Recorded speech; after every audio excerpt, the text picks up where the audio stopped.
MojoOnPC, also known as Jordi Jansen, was once one of the most popular and fastest growing CSGO community-based channels on YouTube. With over 1 million subscribers and 1 million of views, Mojo has been seen numerous times on national television and has collaborated with prominent members of CSGO community and was invited to numerous CSGO events. However, controversies, personal life issues and poor content decisions led to one of the quickest downfalls in CSGO history. Join us for the journey through the rise and fall of MojoOnPC. Mojo was born in Belgium in 1999 and raised by a Polish mother who probably never expected her son to become a viral YouTube star playing with chickens on a YouTube video. They're following me! Look at the chickens, they're following me, that's so cute! But hey, that's the internet for you. He was introduced to his first game Call of Duty by his brother, who was a professional COD player. In June 2013, Mojo launched his YouTube channel. His nickname was inspired by the rock band The Doors and their song LA Woman. First he chose his nickname as I Got a Mojo Rising, but he shortened the phrase to Mojo and added on PC because he was a fan of Frankie on PC. Nowadays majority of his COD videos are set private, but we know his first video was Call of Duty gameplay, which can be seen in his reaction video. Later on, Mojo's brother introduced him to Counter-Strike Global Offensive, and Mojo started publishing CSGO content as well. His first Counter-Strike video was called CSGO Fantage Episode 1, published on August 30th, 2013, and featured Mojo goofing around and playing with chickens. Supposedly after 4 months break, Mojo uploaded a video called Best Rager in CSGO. What do you even? You're so bad, it's not even funny, I'm just gonna... Can you guess who the raging kid was? Choose your answer: HZK for Miley Cyrus, MrTweeday, Mojo's brother, or Helzerg. Write your answer on comments below. If you chose Helzerg, congratulations, you won. Helzerg is currently a professional CSGO player who currently plays for Complexity. You might be wondering how we know that? Well, he has Helzerg Twitch in description, and Helzerg even made a snap video of him in one of Mojo's Q&As. Are you ass guy? Wait, titties guy? I have no comments. In the first 2 years of his YouTube career, MojoOnPC was posting mixture of videos. Some of them would be inspired by other content creators like Sparkles, Beer and others. His best performing were of course comedy orientated content, including funny montages, rage videos. He reached 10,000 subscribers on December 30th, 2014 and celebrated by showing his face for the first time. Mojo at that time was one of the first comedy-based content creators in the CSGO community, and his videos attracted young viewers who were looking for funny content. There weren't like that many people making funny videos on the game. I was like, well, I'm already making funny videos on COD. I can make funny videos on CSGO as well, so this could work, and it did. That's like kind of finding a hole in the market, which is like really hard. Moving towards 2015, Mojo began to upload at least 2 videos a week and began including humor and skits into his previously non-humor content, which were trade-ups and unboxing videos. No, I had no choice. I needed to buy 15 chroma cases. On March 11th, he reached 20,000 subscribers, just 3 months after reaching his first milestone of 10,000. At that time, he also tried new concepts, like fake interviews with pro players, interview with Pasha Biceps, Alu replacing Michaelella for the moment, what do you think of it? Makalele want some fuck Makalele. and Strat Roulette series, in which he and other YouTubers followed random tasks from a website called Strat Roulette. Mojo's YouTube career in 2015 started off strong, but would even get better because of the start of his A Day in the Life video series. In July 26th, which became an instant hit with his first video being called A Day in the Life of a CSGO player, which reached 389,000 views in the first 7 days. For that time, these numbers were amazing. But even more impressive is the fact that he was able to maintain his sanity after his YouTube account was deleted and reinstated in the same month. My channel got disabled and I was panicking, dude. My YouTube channel was gone. Of course, more video concepts were made, like on August 15th, Mojo reacts to Drunk Mojo, and in October, new series called Cases 1 vs 1 also were started, in which he played with fellow YouTubers. This included the Sparkles Chili Challenge, Oh my god, open. The prank call challenge with Mantrousse, Oh my god. and the paintball edition with FaZe Rain. This is $1.11. On October 11th, Mojo uploaded his most successful video to date, Day in the Life of Russian, which reached 400,000 views in the first 7 days and eventually reached 1 million views in 2 weeks, and currently stands at over 15.3 million views, which for that time was hella impressive. And then in November, Mojo had reached 430,000 subscribers. And of course, because of that growth, he also realized that he needed help with his content, since he was still in school and was trying to maintain a constant upload schedule of 2 videos per week. And so he offered his brother a position to assist with various tasks. And then following next year, 2016, in January, he made a video talking about his future, his desires to take acting classes, release a rap song that year as well. He also mentioned that he had been rapping since the age of 13 and enjoyed freestyling, which turned out not to be a good thing, but we will get back to it later. Also around that time, Mojo received a sponsorship deal with HP Omen, which allowed him to go on trips to various events and represent the brand on stage. Thank you very much, Matt. Yeah, guys, the Omen Challenge. Wow.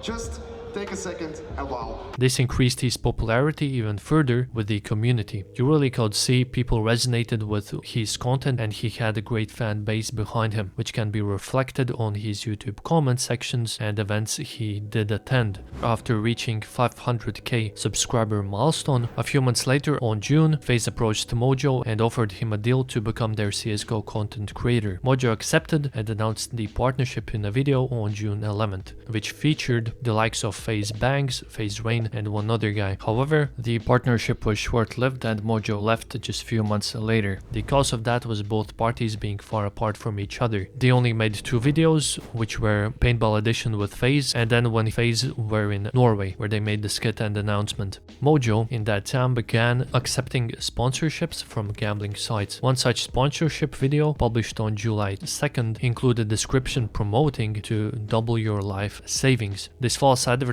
could have potentially landed Mojo in illegal trouble. Throughout 2016, Mojo continued to grow his channel by participating in events, making IRL content with other YouTubers such as Sparkles, Tweeday, and Mantrousse. 11 months later, after reaching 500,000 subscriber milestone, he reached 1 million subscribers and seemed to be at the height of his success. However, things started to shift in the following year. Mojo began to shift his content away from CSGO towards more realistic videos, which unfortunately didn't resonate with his audience well. His views and subscribers started to stagnate. And he also sold his soul by accepting a sponsorship deal, which made him a lot of money, and because of that he started to lose a lot of respect, since he was posting a lot of gambling videos. But I got a contract from some gambling sites, and bro, those numbers, they were like, just, you couldn't say no to it. It was life-changing money. But I knew if I would take this deal, I could not create only gambling videos. That's just something that you can't do. You would absolutely kill your channel that way. I lost a big part of my audience, to be honest, because I made too many sponsored videos. In March, Mojo released his first rap song called Dark Times, which addressed his struggles with mental health and breakup with his girlfriend. The song received record numbers of dislikes on his channel. I think we all know why that was the case. My bros in the 6, we're filling cups of it. Filled with lean, filled with dope. Fell in love, but that's a nope. Can't fuck like I dropped the soap. Fuck girls, I'm going for Pope. Next month, he announced that he dropped out from school to focus more on content creation, because otherwise he wouldn't be able to fulfill his contract obligations. And to make it worse, he started to upload videos with clickbait titles and clickbait thumbnails, even though he didn't have to do that. This strategy reached a new low on June 15th, 2017, with a video titled Who is Better in Bed? Are We Dating? And on August 7th, titled I Stole Device's Girlfriend. The last notable things happened in 2017, where in February he started another video concept called CSGO where he would be playing CSGO while also being handed handicapped in some way or another, and by taking of course different type of challenges. His first videos reached the height of 560,000 views, which seemed actually very good. However, later on, just after third video series in October, video views went down to 137,000. In November, as low as 66,000. Then in his last fifth video series, reached 94,000 views. Video idea in itself was cool, and also the effort put into the videos is very admirable. But the problem was the videos got boring really quickly. It's like telling a joke 5 times in a row, it gets less funny each time you say it. In year 2018, he continued doing the same things, apart from February 23rd, where Mojo uploaded a video showing his newly purchased house. Since I believe he was aware people did associate him being untrustworthy, he wrote in the title, "Not a clickbait." This video by surprise stood true to its name but didn't perform well, despite all the attempts of being funny. More clickbait videos were uploaded, including one with low effort ear destroying sound effects, which gained a lot of dislikes, called "Stewie Kicked from C9. After this video, something happened and Mojo started posting only once a week. On April 5th, he released his worst clickbait yet with Juliana. I believe I don't have to comment on this since we all know what's wrong with it. He then took a longer break between videos, posting after 8 days, following by 9, and then 14 days. He then disappeared from YouTube for 9 months. On March 25th, 2019, Mojo came back and explained in the video why he left YouTube. Okay, let's be realistic. He didn't explain it in the video, but the description. I mean, would you expect otherwise that the title would accurately represent the video? Basically, the video was a skit of him being in a coma. Video and editing was well done, some parts were actually funny and I would suggest checking it out, but there was a reason behind the video and one thing which I really was disappointed in. What do you mean you're driving? I don't care that you're driving, McSkillet. Just drive a little bit faster. Why is the police behind you anyways? CSGO just showed an ultimate. He made a joke about McSkillet's death where 3 people tragically lost their lives, and it made me think, how can someone be so cold-hearted to a situation where families and friends lost their close ones? I mean, we are human beings, can we be a bit empathetic towards the situation instead of laughing about it? And actually why I'm even more upset is that McSkillet was manic. Such people lose sense of reality, they stop thinking rationally and logically. So was that really McSkillet's fault? I mean, let me know, but personally put yourself in his shoes, what you have done different if you were not in control of your mind. So let's get back to why he left. In the description he wrote that he took a break because he wasn't having as much fun creating content as he did in the beginning. Over the past 10 months he had running and funding several successful companies like Ludber and Traded.gg, which is a no small feat to do, but with all the work he was putting in, it's understandable that he might have burned out and needed a break to recharge. Also under the video he wrote in description, "Dark times for the CSGO YouTube scene are over. Time to bring back its mojo." Unfortunately, things didn't go as he thought it would. Just 4 days later, he released a diss track called Don't Runnin', directed at the CSGO content creator Anomaly. Hello guys, it's your boy Anomaly from Sweden. The diss track gained 300,000 views in just 7 days, but it also had a high number of dislikes and the most of any Mojo's video to date. In the track, Mojo made several accusations and insults against Anomaly, including claims of tax evasion, scamming his viewers. However, these claims were never proven. Mojo also used personal attacks talking about Anomaly's body weight and diabetes. Overall, the diss track was poorly made and lacking in substance. As someone who used to freestyle and rap at the age of 13, Mojo should have known better than to put out such a weak and disrespectful track. In the end, Mojo's comeback was a complete disaster. People began to dislike him even more than ever, and without a surprise he disappeared again for 8 months.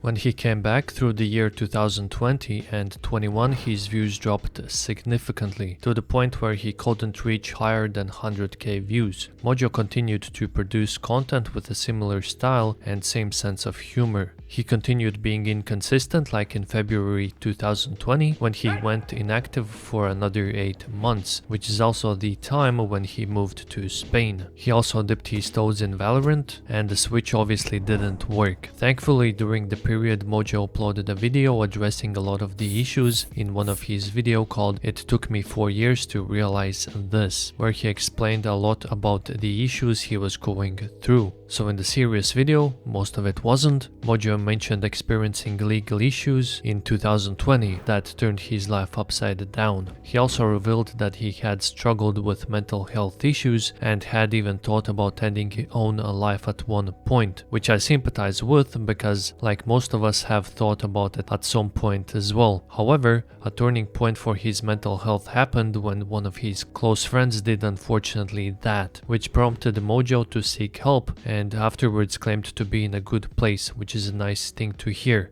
Mojo also cleared his heart and mentioned that from 2017 and 18 he had lost his passion for content creation and was more focused on making money. This shift in priorities was evident in his decline in the quality of his content. His last video as of today was 13 months ago, but it's not all over yet. Mojo is planning to get back in the game and claimed to make bigger impact to what he has made in his peak, which to my eyes seems quite a tough thing to do. So what led to Mojo's downfall? It's clear that Mojo's content had become repetitive and his humor had not matured and evolved over time. His viewer base was obviously getting older, but his jokes were still geared towards a younger audience, which is never good if you want to grow your channel. YouTube restrictions limited his ability to use profanity, and video performance in general got impacted in a negative way. His content became very clickbaity and attention-seeking. He also engaged in gambling sponsored videos and made a poorly received diss track, which didn't do him any favor. It's sad to see someone with such a success experiencing such steep decline, but I guess that's the entertainer's life. It's short. While Mojo's personal life appears to be going well with success in multiple companies, it's important for him to continue working on his mental health and finding new ways to engage and connect with his audience instead of focusing on the numbers. So lads, I would love to know what are your thoughts about Mojo and the video in general. Let me know in comments below. Peace.